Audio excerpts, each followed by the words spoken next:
Doctor గారు, ఇప్పుడు మనం గమనిస్తే కూడా విహారానికి సంబంధించి అందరూ చాలా లగ్జరీగా లైఫ్ని లీడ్ చేయాలని ఆలోచిస్తూ ఉంటారు.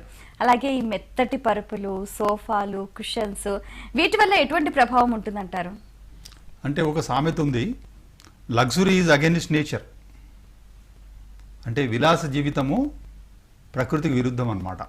విలాసాలు ఏంటి? మెత్తటి పరుపుల మీద పడుకోవడము, మెత్తటి సోఫాల్లో కూర్చోవడము, గంటల తరబడి కూర్చోవడము, సుఖపెట్టడం అన్నమాట.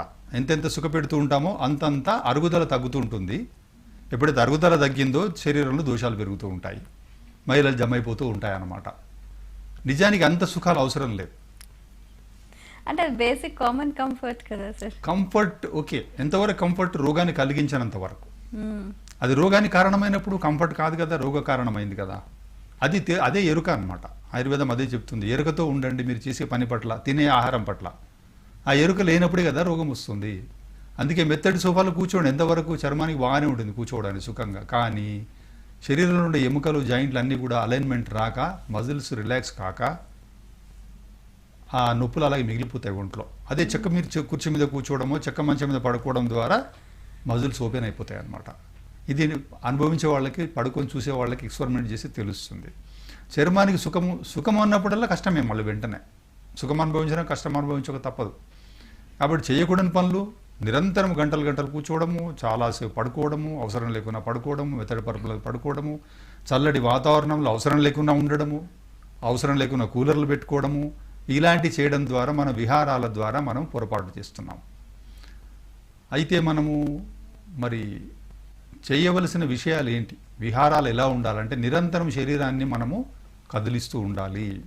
అంటే ఆమవాత రోగుల గురించి ఆమవాత మాట్లాడుతున్నాం కాబట్టి ఆమవాత రోగికి చికిత్సాపరంగా విహారం ఎలా ఉండాలి అని అంటే నిరంతరం శరీరం కదులుతూనే ఉండాలి.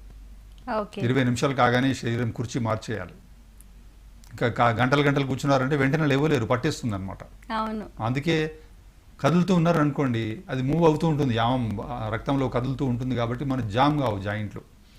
నడకనే చాలా మంచిది, ఆరోగ్యానికి నడక చాలా మంచిది. ఏమీ చేయలేని వాళ్ళు, వ్యాయామము ఇంకా రకరకాల స్పోర్ట్స్ ఇవన్నీ మాకు టైం లేదండి చేయలేము అనేవాళ్ళు శరీరాన్ని కదిలించడానికి ముఖ్యమైన సాధనం ఏంటి అంటే నడక.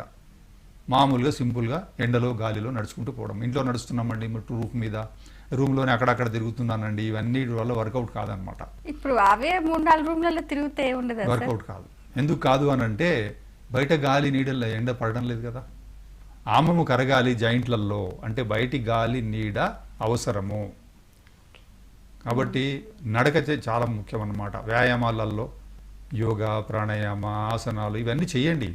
ఇవన్నీ చేస్తే బాగుంటుంది. కానీ చేయలేని వాళ్ళు కనీసం నడక, శరీరాన్ని నిరంతరం కదిలించడము, అవసరం ఉన్నంత ఏసీ వాడడము, అవసరము లేకపోతే వాడకుండా ఉండడము, ఎక్కువగా ఏసీ వాతావరణం చల్లగా ఉన్న ఏసీలు వాడుకోవడం, గాలిలో లేకుండా ఇంట్లోనే ఉండడము, ఇవన్నీ కూడా చేయకూడని పనులు. చేయాల్సిన పనులు కదిలిస్తూ ఉండడం శరీరాన్ని.